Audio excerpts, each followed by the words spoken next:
Welcome back mga kalapatids, dumating na si RC Stichelbout galing Tarlac 101 kilometers pumasok na mga kalapatids.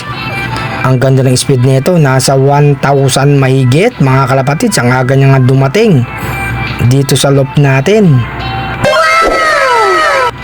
Ayan siya mga kalapatids, mukhang di napagod Iba kondisyon nito ni RC Stichelbout mga kalapatids. Ayan yung pares niya, ang babaeng Stichelbout. Eto nga mga kalapatids, isa na dumating sa ibon natin. Ang weather, buti hindi umulan mga kalapatids. Andito na nga si Black mga kalapatids, pangalawang ibon. Ang aga binitawan, nasa alas 6 pasado yata.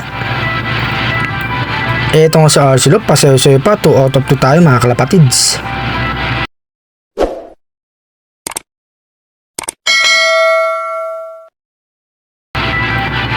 Eto na siya, Black papasok na yung mga kalapatids. Gusto pang tumambay sa labas Laging pangalawa to kay RC Stichelbout na dumarating mga kalapatids. Anak ni Black. Pasok ka na para makainom ka na ng bitamina. Makabawi ka ng lakas, Black. Hayaan lang natin muna dyan mga kalapatids. Training lang naman tayo Pag derby na, papapasukin natin yan sa loob mga kalapatids. Hayaan lang natin, matutong pumasok yan si Black. Shout out sa lahat mga kalapatids.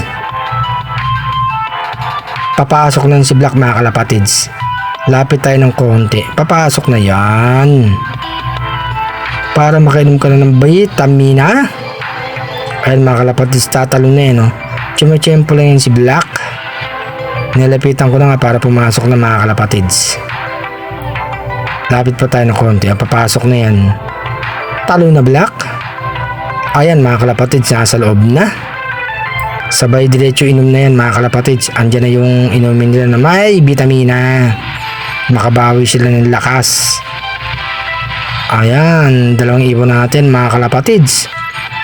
Si Stichelbout at saka si Black. Tarlac binitawan niya kanina mga kalapatids. Pagandaan natin ang derby mga kalapatids, sana makauwi pa rin sila. Eto siya mga kalapatids, si Black mukhang napagod Black sa RC Stichelbout mukhang nag warm up lang mga kalapatids.